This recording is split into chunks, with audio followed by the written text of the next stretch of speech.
Through the ups and downs, we stand tall in this journey of growth. Day by day, through the ups and downs, we stand tall in. Hello. This journey of growth. Morning. How are you this fine day? Well, mustn't grumble. Is it a fine day? We don't know if it's a fine day. No, it's not. I've been out already. It's we're in a cloud at the moment, as I call it. I don't like to say it's raining. We're in a cloud. Brilliant. I've never heard that before. I'm going to start using it. Although the positive of the rain is that the plants get their food. Yes, good for the garden. But I like that we're in a cloud. Oh, we're in a cloud. That affects our horse riding today. Oh no. Yeah. Maybe the cloud will pass. Yeah. Can you go in a light mist? You ride in a light mist. Yeah, I think we can ride in a light mist. So we're going to talk about small habits today, the power of small habits. What's the difference between a small habit and a big habit? Yeah, I was going to ask that yourself. I'd say a small habit was probably something that you would do, a little thing that you would do perhaps every day that would enrich your life. Would you say that? Yeah, I think that's a pretty good definition. And then a big habit would be, say, I don't know, you go once a week to practice something, perhaps sword or axe throwing or something like that. Somebody was talking to me about that yesterday, and I thought, I don't know, I don't know if I fancy that. Is that not a hobby? Oh yeah, but then if you do it once a week, though, is it not? Yeah, probably is a hobby. Get me hobbies and me habits mixed up. I've got an axe habit. That's a really bad example there. Of all the things you could surely you'd have pulled journaling out the back. Oh, got journaling, but that's obvious. You want to go with something obvious. What about archery? Do you know what? I did try and take up archery, but there was nowhere around here. I think the closest place was Colchester or something. I think I was good at it once. No, I was never any good at it. It hurt my fingers. I mean, one time. Okay. I think you're right with the small archery's habits. A habit, not sure about the big. But it's all right because we're talking about small habits today, so we don't need to worry about the big. We'll leave big habits for later. I would say I agree with you, but is it not subjective again? I don't want to leave subjective out of this podcast because then we'll have to record a whole nother one to say small habits are subjective, just in case we did. And are we talking about small habits in the good sense as well as in their because you can have bad habits and good habits.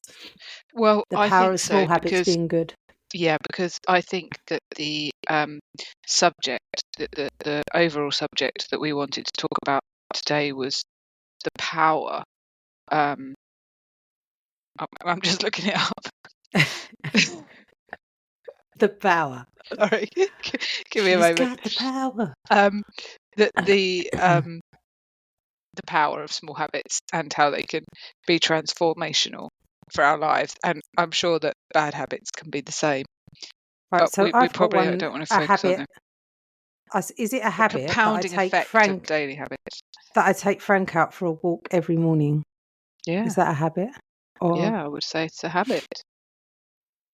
Okay. What about your stretching? Yes. Yes, well done for remembering. I was just thinking because last time. That's a good habit. Yeah. And that compounds over time, doesn't it? Yeah. Stretching, I did start. So that you don't turn into a statue. Well, this is the thing. I went to the personal trainer on Monday. And I went to her on Monday because she does me a little video. So she works me out a workout. And then I record her doing it so I remember because it's all the weight, different moves and stuff.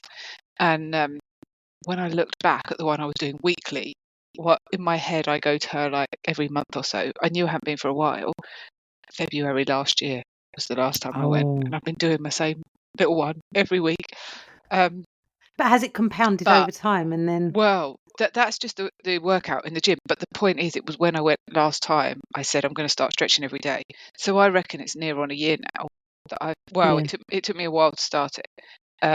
But maybe 9 months. Let's say 9 months. I've been stretching every day. And yeah, I don't do it at weekends. And I do notice a bit of a And our difference. habits, do you do it at the same time every day? And is that a habit that you have to do or you have to, but would you do it at the same time every day as a habit? We have discussed that I'm quite structured in my life, and so it slots in between making my cup of tea and jumping on the computer. So that's when I do it. But I suppose if you were somebody who was better at, just doing things, or I don't know, for me, habits definitely have to have a structure to them. There has to be a see, I'm rhythm. not this. Yeah, I'm more right. I've got 5 minutes now. I'm going to do this now. I'll fit this in here rather than doing. Do you though? Because you walk Frank at the same time every day. Yeah, I do. Well, it depends though now, because I don't go to London. It's more I'll do, if the weather's like it is today, he'll get a quick walk now, and then when it clears up later, I'll take him for a longer one because I don't want to get soaking wet. Whereas if I had a really busy back-to-back day today, it would have been a non conditional that I would have to take him out for his hour's walk first thing, even if it was raining so it is weather dependent for me. So because I don't like getting soaked. I hate that's it. quite an interesting question then. Do you so you've got your list of daily habits, which maybe we should talk about in a minute, but you've got your list of daily habits. When you wake up in the morning, or even when you plan your week at the beginning of the week, do you work out then when you're going to do those things? So when you woke up this morning, do you plan when you're going to do things? Well, I know that I've got quite a bit to get through today, so and I've got quite a busy week with like other trainings and things like that this week that are going to take up a lot of my nice time that I like to have as my time block. So this morning, I know that I can come back. Like, I'll probably just see what the weather's like after this, and then I will have to take him out for a long walk. But I'm kind of chancing it that the rain will stop by then. So that'll be a non-condition. That'll be sort of, I'll have to do that. But it is. See, would you say that he has to be walked? So regardless of me wanting to or not, that's something that I have to do. And then I'm just looking at my daily tasks that I work out on a Sunday night now. And then I'll just, because they're different each week, I don't like doing the same thing every day specifically, because I do the time blocking, don't I? Yeah. So I'll have specific items that I have to get through every day. And then I've got secondary tasks that if I have time, and it's quite a long list. So yeah, I have and I split them into energy now after we've spoken about things like that. So I'll have high energy tasks, and then I've got low energy tasks depending on how I'm feeling. We giggle at this, but I think this is how highly successful people function. But I don't feel that highly successful at the moment. No, but I'm not sure anyone does. I think but I'm not saying that I do these. These are secondary tasks. This is optional. But then I will do what I have to get done this week. So it is planned out. So it's not, because I think that let's go back to small habits and big habits, because I think that's subjective. I did do a little bit of research before we came on the podcast, and I just made sure that I was understanding the difference between small habits and big habits. And I don't think you could say that a 10-minute quick 10-minute workout versus an hour workout every day, like that sounds like a small habit versus a big habit. But actually, if you've done a 30-minute workout every day for 5 years, doing an hour workout every day is probably not going to be considered a big habit. But if you've never done any workout ever, just doing a 5-minute walk every day would be it would be a small habit. You couldn't just go straight into the big. So I think that it's maybe more a small habit is something little that doesn't take much time, but probably what you need to do before you start making something a bigger habit. But if you've already got the bigger habit, then increasing it ever so slightly doesn't make that big. Do you see what I mean? I don't know if I'm making any sense there, but it's based on what you do already is probably what determines whether it's small or big. And do you think that habits are shaped by, so say some people might find making good habits difficult. So are you programmed to have habits as such, like small habits, or is it something that anyone can incorporate into their life and do? I don't know. Without difficulty.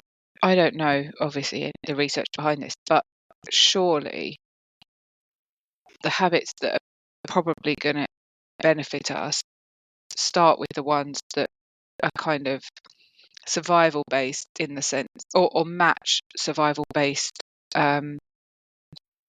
actions, so that our body feels like it's performing naturally. So exercise is kind of matching us going out hunting or foraging or building shelter and fires and whatever. Socializing in a certain way, or community, coming together as a group, is probably going to match that tribal culture. Eating something that's going to benefit our body is again going to match the nourishment that we need to survive. And do you know what I heard somebody saying as well, and I can't think whether this was on a podcast or somebody I was talking to, but they were saying that they have, or it might have been something I read somewhere, could have been anywhere, but they basically said that they spend Reader's Digest. I haven't read those for years.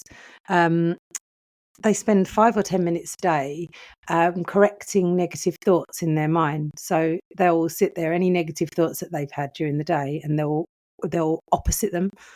Which is possibly the worst English ever. They'll opposite them. They'll turn them around to be the opposite of what they are. So they're clearing out their mental clutter of negativity in their mind. Wow, that's dedication, isn't it? Well, it's not. It's that just a big another habit. Though? Is it a big habit? No, because 5 minutes. No, when do you turn not. it?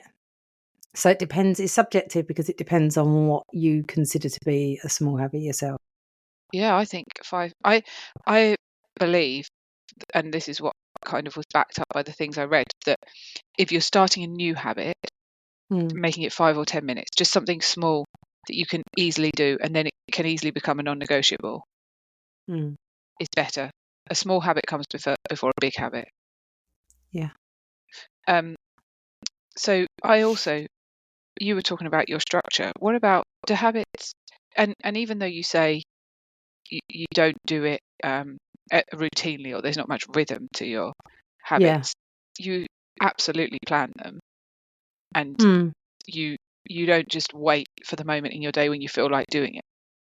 No, but sometimes I really don't feel like doing it. No, but that's the boundary you put in for yourself, isn't it? And that's aligning with your values and everything like that. You said Frank has to be walked, but it doesn't have to be walked.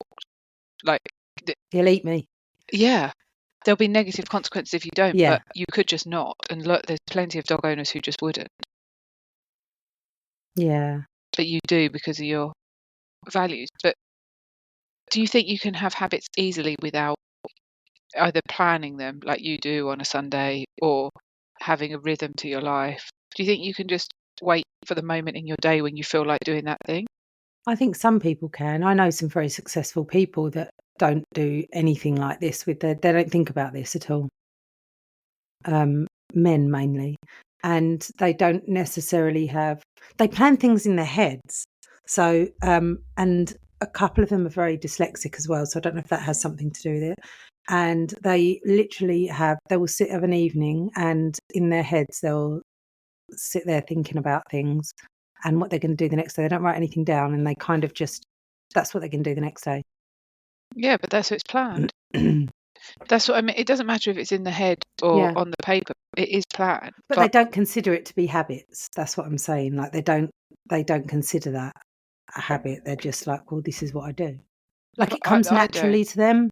If you see what I mean. Like, so for me, I have to make myself sit down and I have to, right, where do I want to go? What do I want to achieve? So therefore I need to do these habits to get there. See, I think I'm more like the men you speak about. I don't have it really written down, but then I But just you know what you've got to do. I know what I want to do. And it's not even really for, I haven't really even got something that I'm trying to achieve. It's just what I do. But I do have it just happens at those times. Okay, here's another one. So I try to have a smoothie every day. And I started that when I realised I was getting headaches. And so I was trying to get more iron. And that was a good 5, 6, longer, 7 years ago, perhaps even longer. And I'd want to do it every day. But somehow, at some point, I fell out of the rhythm of making it, because I'll make 4 smoothies in one go.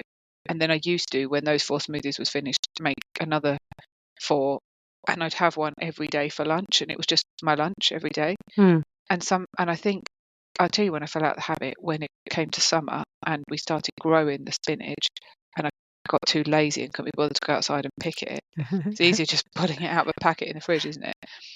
So do you think that's a thing then, to make things easier for you? Like literally look at yourself and see the best ways that you work, because obviously you don't work well by, like, if we were to say to somebody trying to build habits that don't have them at the moment but want to, well, is it best to see how, try a week of looking at because I've tried this before and this doesn't work for me, doing micro habits, so literally looking at how you spend every single minute of your day and writing that down to see really where you spend your time. So say if you've got an issue with social media scrolling and you don't know how much time you spend, actively look at where you're spending your time so that you can build better habits. Yeah, I think what you just kind of touched on before about making things easier for yourself can definitely help instill them. What I was saying about the thing before the smoothie, if I wait till I fancy doing it in the day, it doesn't happen. So that, I do try to have it at least 4 times a week. And so I think, for people, did it stop your headaches, by the way? Yeah. And so it annoys me that now so I'm not so committed to doing it. But for me, anyway, from my perspective, there has to be a plan, whether it's no plan but do something the same time every day. So I don't need to plan it all on a Sunday. I just know I do it at that time every day. So are you like this? Are you like this Monday to Sunday? Like your structure? No, Monday to Friday. Monday to Friday. Some things roll into Saturday and Sunday, but Saturday and Sunday are I give myself a bit of a break from the habits, I guess, because perhaps, like you said, I don't always fancy doing them. And I think as well with our work, you do need to have, you do need to manage your energy as well. So I think that some of the habits you need to do are, with me getting outside with Frank, I could sit here all day on my laptop non-stop. There's always something to do. So, but if you don't give yourself that break, then you're not going to be able to do your habits because you won't have the energy, perhaps. Have you got any habits that you want, like, they're the thing you want to do when you wake up in the morning, like actually want to do? I do want to take Frank out for a walk, but not when it's raining. But when you say you want to, if there were no, like, you want to because it aligns with what's important to you. But I want to have my coffee, I like that habit. Okay. That's the kind of thing I'm talking about. The coffee, that's the thing you're like, can't wait to get there and make. And even if it were not in your day, you'd probably want to do it anyway. Yes. Yeah. So there's some habits that are, because some habits are. Is that a good habit? Well, I don't know, but there's a difference, isn't there? Like the walking your dog, the exercise for me, the smoothie for me. Like in the summer, the walking Frank is amazing because you get to see the summer. Like when I sent you the other day, I went out a bit later and there was a lovely sunrise, but it's too busy for him in the mornings on the beach at 7:00. But if I go out at, say, earlier on, then it's a lot earlier. Then it's a beautiful sunrise and it's not very busy and I can really enjoy it. And I really look forward to that.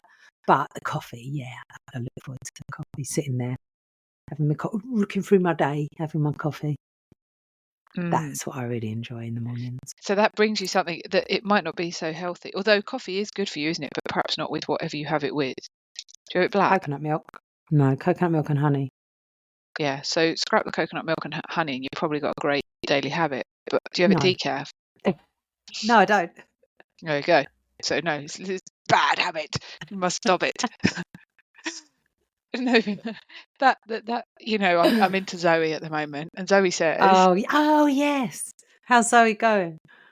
We've got Zoe update. They can't get my sugar glucose results, and they keep wanting me to go and do all kinds of password changes and stuff like that. But the two-factor authentication gets sent to them, and then they want me to put it. It's all very.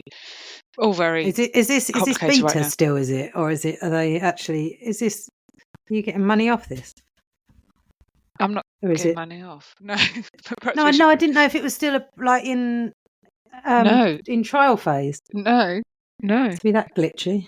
No, it's not. Well, SB anyway, needs to pull his finger out, doesn't he? Yeah, I don't think we need to ramble about Zoe, but Zoe does say, apparently, according to their research, black coffee, decaf, but coffee is good for you, really beneficial for you, but the caffeine isn't because of the effect on sleep.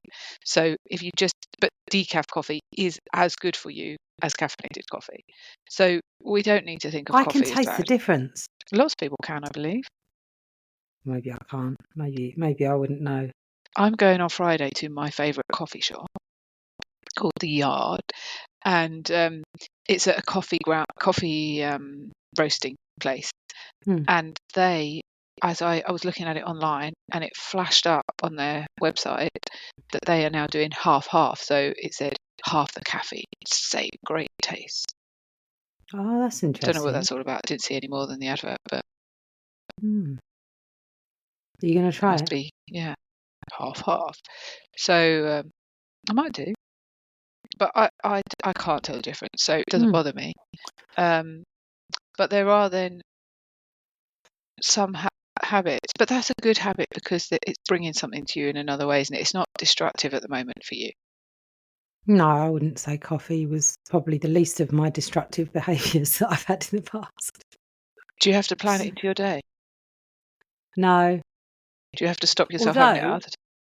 No, I don't. I don't even fancy it. And after, I'll have 3 coffees. This is my thing. I have to have 3 coffees, and that's it. And then I'm done. One after the other, or I think it's generally because I think it's generally because they are in my cafetiere. It has 3 coffees worth, possibly 4. So sometimes Sian will have 1 cup. She'll only have 1. Or Pete will have 1, and then I have the rest of it. So perhaps it's because I don't want to be wasteful of my coffee.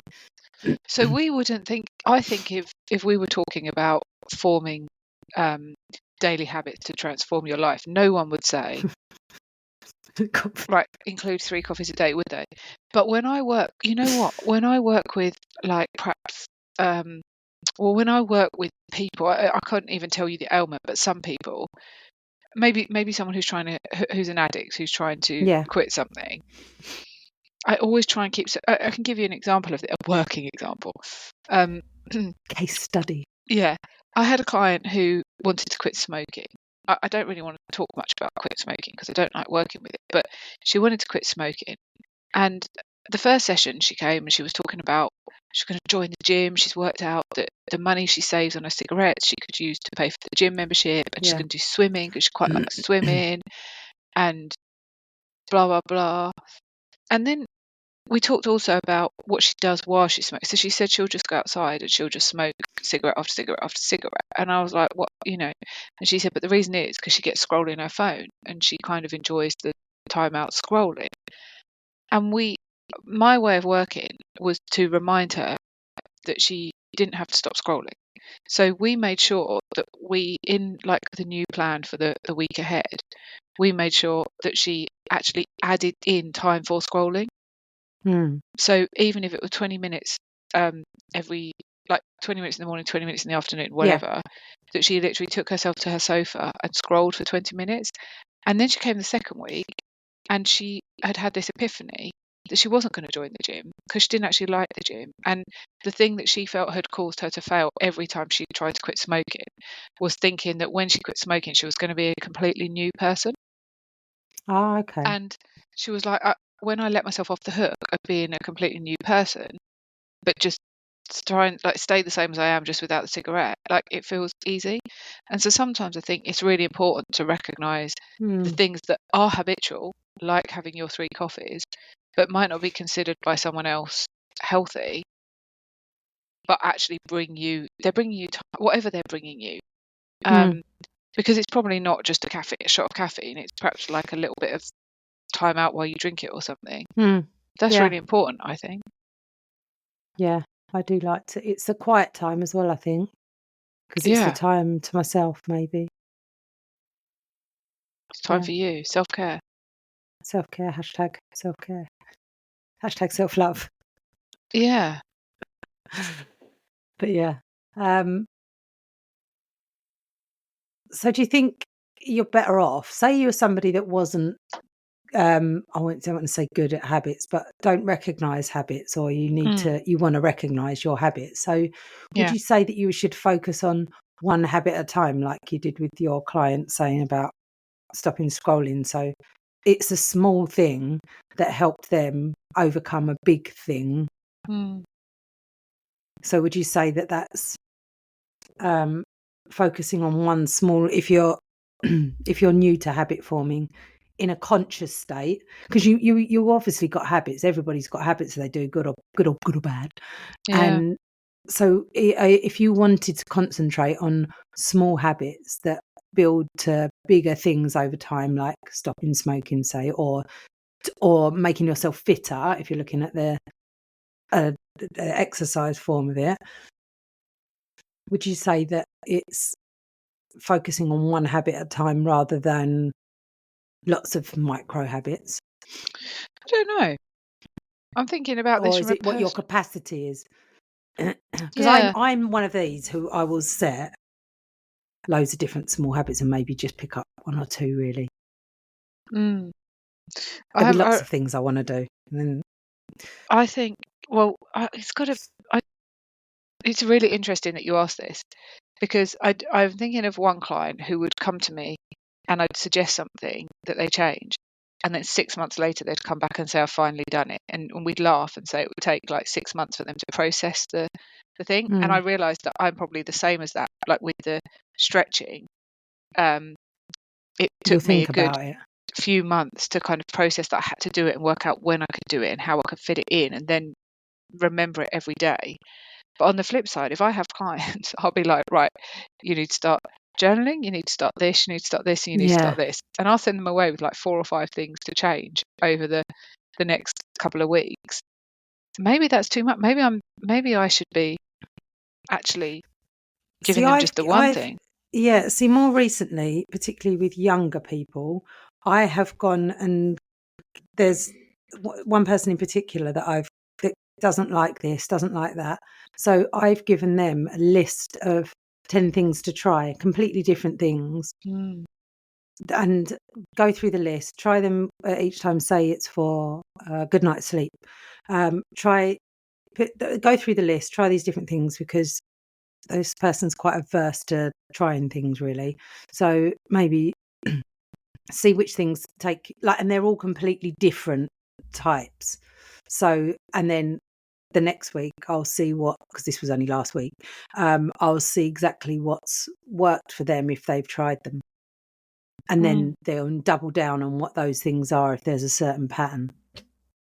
How do you get over the mindset? Because there's always an excuse, isn't there? And I know there's definitely that. We were talking before we came on air about internal versus external locus of control, and I feel like there's certainly a type of personality that almost expects things to be done for them and doesn't realize the effort. When I keep talking about the bloody personal trainer, it's because I haven't done it for a year, and I went just on Monday. But when I was with her and I was doing this workout, and I was thinking how much exercise I do and how little definition there is to my body, And not that I have a problem with that, but I said to her, like, it takes so much effort to have to really get your body fit. And I think some people don't recognize how much effort you have to put into life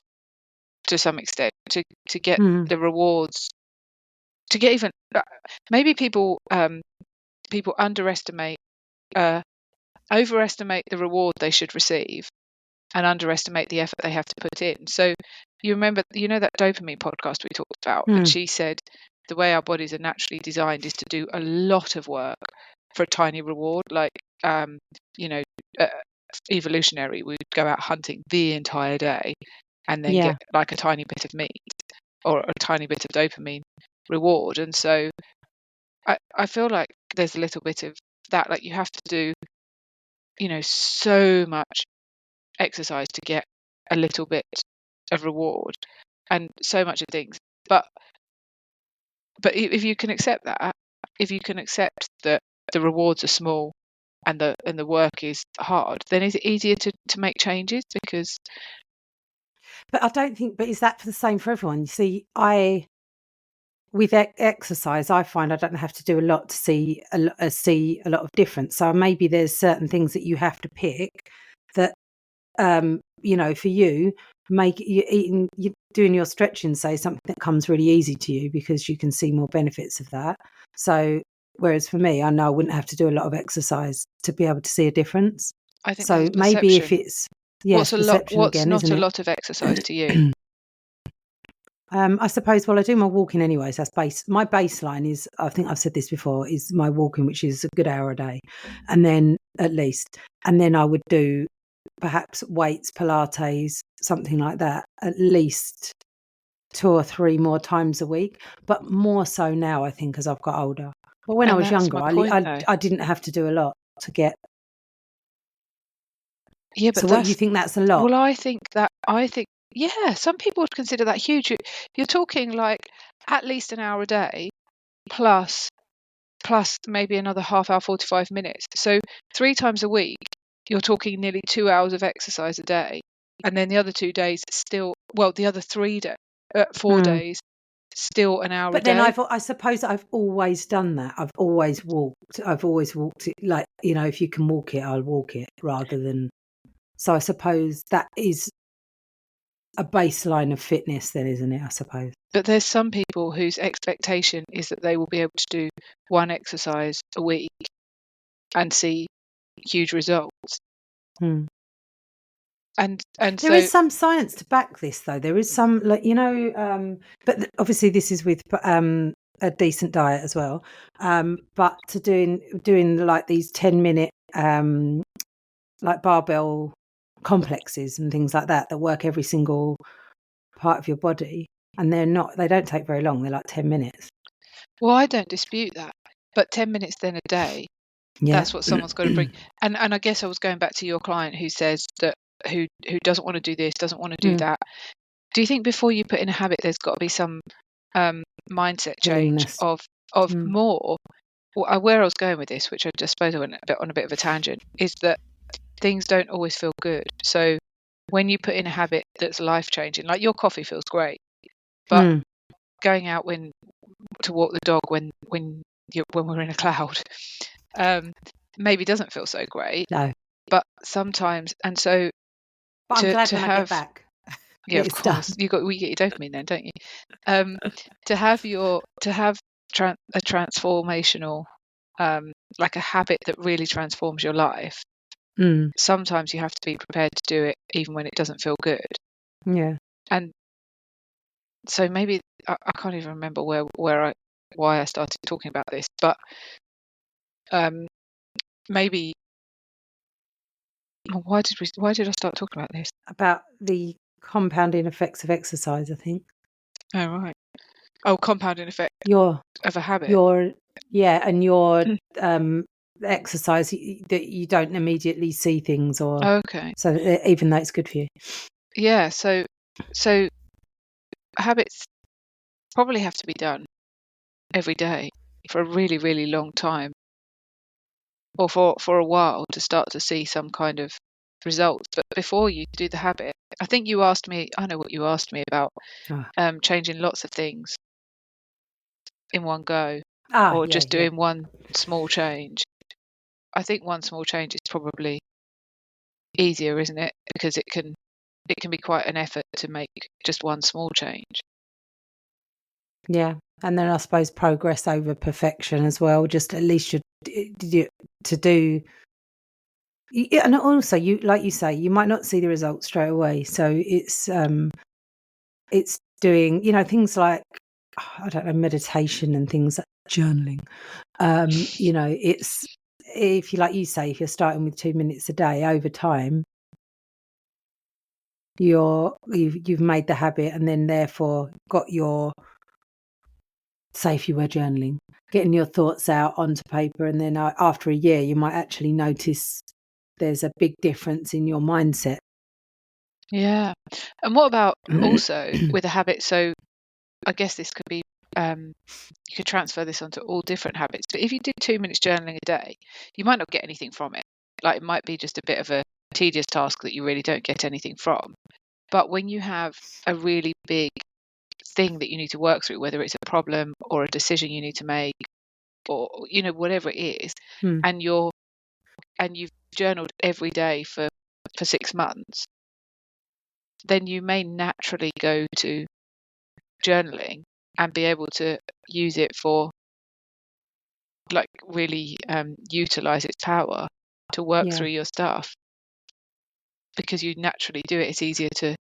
It's because you do it anyway, it's easier to do it than just doing it the one And off. I think I'm just looking at my stuff as well, and it's like the reflections I do as well. I don't do this every day. I've missed a few days last week where I was away, but like I'll look at, so what did I do effectively, and then small wins, what I felt challenging, what gave me energy, and what I can improve tomorrow, things like that. So I'll go through and try. I don't do this every day, but I try to do it at least every other day, just to reflect on things that I've done, so that I can do more of stuff that gets me to do more things. If you know and what do I you mean. look back at it, or is it more getting I'm it out looking on at it now. paper?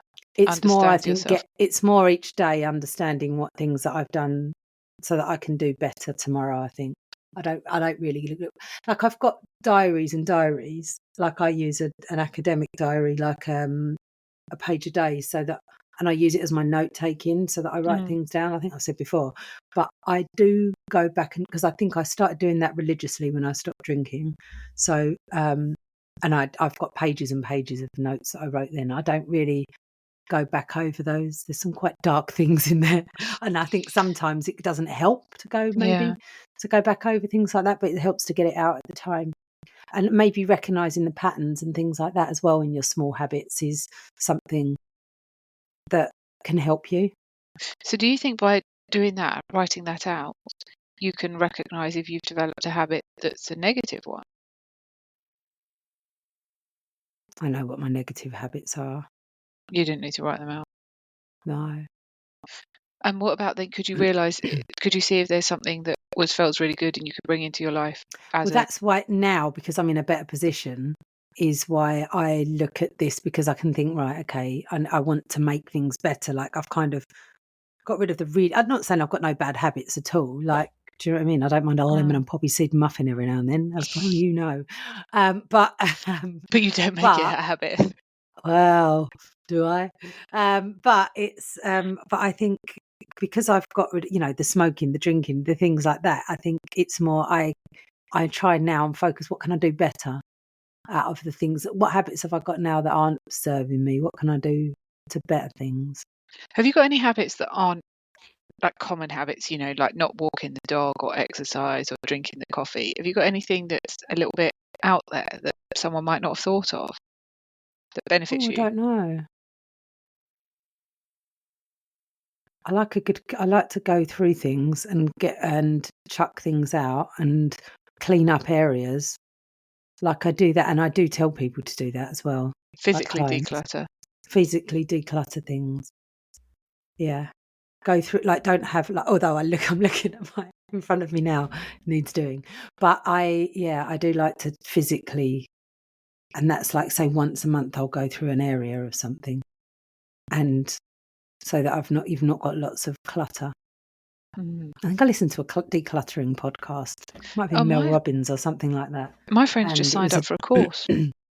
Yes, this woman is like an expert in decluttering, and she just said, and I do this, and I do pick areas, and I'll go through, and like, because you loft, you can put things away, and I work in my loft, but I've got eaves, and there's so much space where I can put things away, so I will go through and make sure that everything's boxed up and not everywhere, so I've not got loads of stuff. The coat rack needs doing. How do you make a habit? How do you, if you realise that there's something you want to bring into your life? I have got things written down. And you put them on your list of things that you need to do, like Microsoft each Notes. week? Yes, I love a bit of Microsoft Notes. But like I've said to you before, right? Because I don't want to say, I'm so good at doing things. But yeah, but you are. You should share it. Stand on top of the mountain and share it with the world. I have lots of lists. So I have folders in Microsoft OneNote. So these are things that I have to get through. So say I've got in my secondary task list of things like the book that I'm writing and things like that. So if I have spare time, I've got like a notebook for each one. That is a brilliant idea, because that's something that I think I really fail at. And I can, I have a little physical notebook where I write like to-do list. And I'll always refer to that. And there's very little time when I haven't got anything to do. But if I find myself with nothing to do, I'm almost so overwhelmed with having nothing to do that I can't do anything. Yeah, you get frozen. I waste so much. Yeah. And but then I'm looking at it now, so I've got like a list of so I've got shopping lists, brain dumps, and then I've got things to organise. So because I can use it on my phone if I'm out and about, I can then I'll then write things in there, whether or not they get done or not.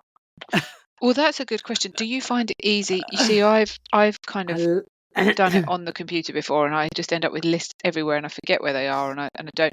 But where I've got this little notebook, it's just the one notebook, and I cross things off, and I can go back 10 pages and see stuff I wrote 3 weeks ago that might still be there, not crossed off. Do you find it easy? I think I find that easier than I do on the computer. No, I definitely find it, but I think that's because I've trained myself to do that, because I did used to have a notebook with lists on, and then now I just use the written form. I just use to muddle through the day when I'm sort of my thoughts and things like that. They'll get written into my diary, and then the Microsoft OneNote, not an ad, will have all of it's literally just got everything in there. So yeah. So you will pull that up when you do your weekly I get planning? that up every morning. I get that up every day. I do look through it every day. So that's a habit. Yeah, so I've got a to-do list at the very start, and then I've got a list of other things that I should be on. Barbell complexes in there as well. So 15 to 20 minutes. Sorry, I lied. Not 10 but minutes. it's easier than if you have it all. You've now got to the point where it's all in one place. Yeah. And you wouldn't go anywhere else. But no, and I think that's from corporate as well. I used that in corporate, so I had the same structure there, where I was managing projects, and I would manage them using notes. So if I had a meeting, I would then bring everything into that so that I could quickly, and with that as well, I can search for things, and like words, keywords. If you wrote something down on a scrap of paper, for example, would you transfer it into there? I do, but sometimes I don't, and I do have I've got a couple of notebooks lying around. Like today, I've come upstairs because it's quite cold up here. I've been working in my lounge, and I haven't got my notebook that I use normally, so I've got another one up here. But I'd need to make sure that I transfer things over. Oh, it's all right. You're still human. Yeah, they've got things written on them. No, this is the thing. It's all I can sit here and say, yeah, I've got this amazing system. Maybe that's something we should talk about as well, systems.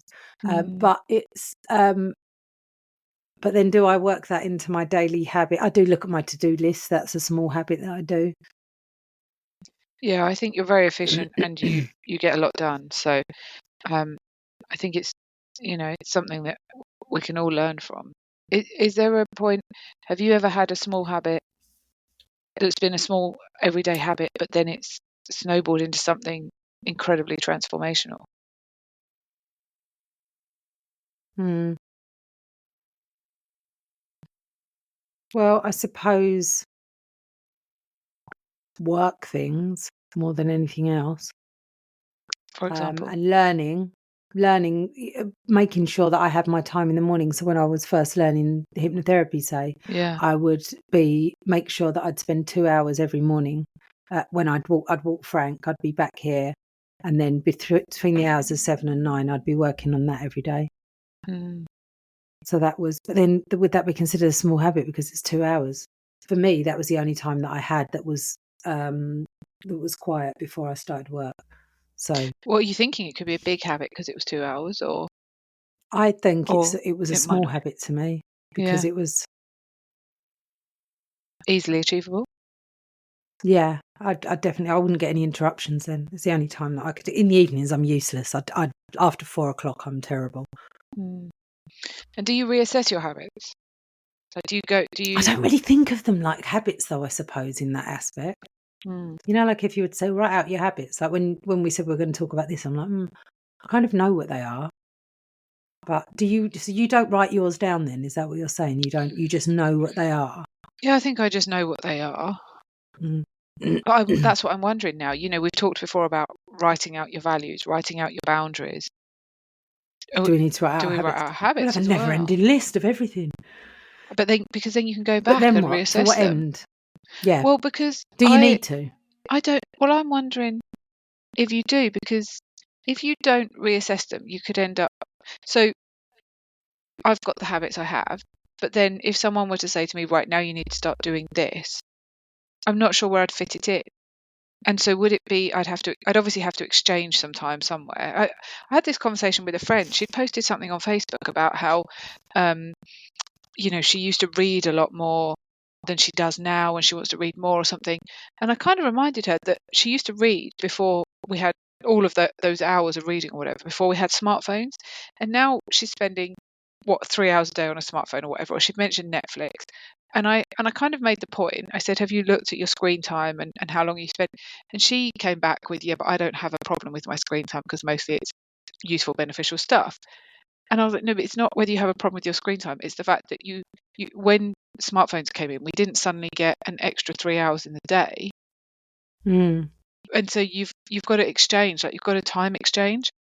So if you're somebody who's not actually got moments of sitting doing nothing with no idea what to do, if you bring in a new habit, there's got to be a time exchange.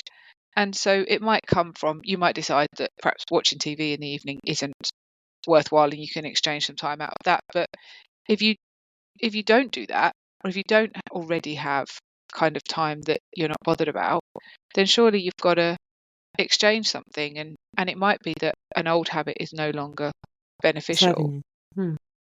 I don't know, but I Yeah. do realise that if someone said I to think I'm me, going to look at my habits. I think I'm going to go away now I'll just and write in really my look at my notebook, habits. write down habits. Do journal on that, will you? Yeah. Yeah. Write down habits. I think Yeah. I think you're right. But then do you know the thing that I have is I have all these amazing lists, and we've spoken about this before. I've got lists and I'll go through like this spreadsheet. How long will this last me? I'll probably do this for a couple of months and then I'll change it to something else. Mm. You know, it's kind of keeping on top of your small habits as well. I'm easily distracted. So for somebody that's easily distracted, you need to keep things fresh and colourful. So you shake them up a bit. Yeah, I'll change things. So you do look back on them then. Yeah, I suppose so, but only because I'll get bored and I'll be like, oh, I don't want to do this now. Let's make something else.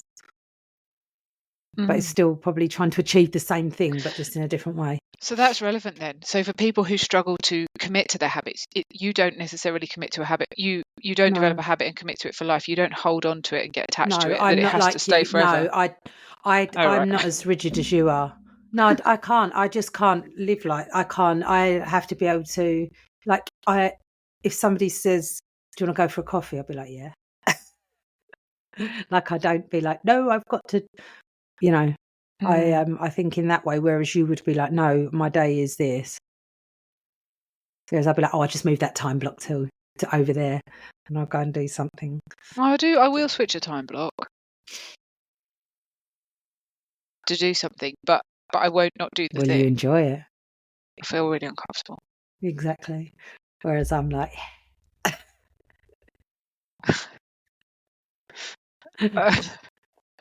well, yeah. which is probably, yeah, I think, you see, I look at you and I think you're definitely more productive than I am. So I'm not sure. It's different. It's so different ways of working, isn't it? You're more productive than I am. It's different ways of working, isn't it? Well, you are. But I do think it's definitely, it really is, I think, working with yourself to know what works. And I know there's all this hustle culture and you've got to do, and I've fallen into that trap before where it's like, oh, you've got to do this, or you sit there beating yourself up every day.